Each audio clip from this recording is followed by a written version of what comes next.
பாருங்களே மூலானா அல்லாத என்ன மன்னிச்சோடும்.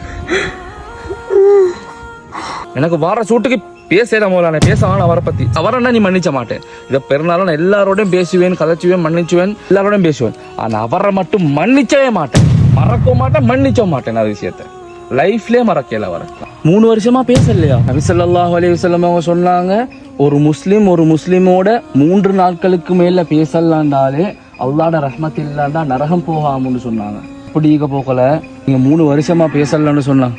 அல்லாஹ் தான் பாதுகாக்கணும் மோல. அவரை மட்டும் நான் மன்னிச்ச மாட்டேன் மோலனா. அவரை மட்டும் பேசவே வேணும்.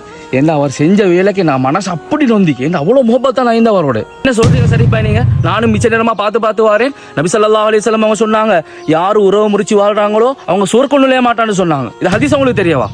அதே மாதிரி தான் சொன்னாங்க, யார் உறவோட பேணி நடக்கிறாங்களோ அவங்களுக்கு அவங்களோட ரிஸ்க்ல விஸ்தீர்ணம் அளிக்கப்படும். அதே போல அவங்களோட ஆயுள் நீடிக்கப்படும் சொன்னாங்க. இதெல்லாம் உங்களுக்கு தேவையில்லையா? இவ்வளவு பாரதூரமான ஹதீஸ் எல்லாம் வச்சுக்கொண்டு எனக்கு தெரிஞ்சுக்கொண்டே நீங்க இப்படி பேசாமிக்கிறா நீங்க. நோம்புல எவ்வளவு துவா கேட்டுப்பீங்க நீங்க?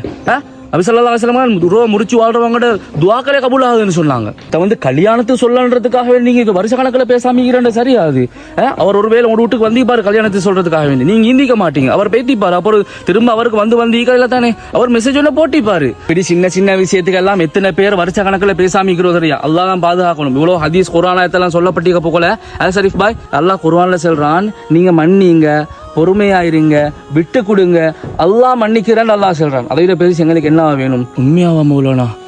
உறவை முறிச்சு வாழ்றது இவ்வளோ பாரதூரம் இருக்குன்னு சொல்லி இன்றைக்கு தான் தெரியும் மௌலானா எனக்கு. அல்லாஹ் அக்பர். நான் இன்றைக்கு இப்பயே போய்த்து குத்துஸ் மாமாட்ட போய்த்து மன்னிப்பை கேட்டு தௌபா செஞ்சுட்டு நாளை பிறநாளை சந்தோஷமாக கொண்டாடணும் மௌலானா. அவங்களோட இவ்வளோ காலம் எனக்கு தெரியாம இருந்துச்சே மௌலானா. பாருங்களே மௌலானா அல்லாத என்ன மன்னிச்சோடும்.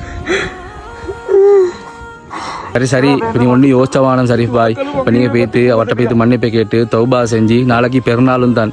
பெருநாள் தினத்தில் சந்தோஷமாயிடு என் குடும்பங்களோட போய்த்து எல்லாத்தையும் மறந்து மன்னிங்கோ. மன்னிச்சு மறக்க மாட்டேன் இல்லை, மறக்கணும், மன்னிக்கணும். மறந்தது பின்னால தான் மன்னிக்கணும். திரும்ப ஞாபகப்படுத்தி கொண்டு இருந்தா திரும்ப அவரோட கோவம் தான் வந்து கொண்டிருக்கும் குத்துஸ் மாமாவோட. நாங்கள் எல்லாம் மௌத்தாக தானே வந்திக்கிறேன். இன்றைக்கு மௌத்தாக நாளைக்கு மௌத்தம் யாருக்கும் சொல்ல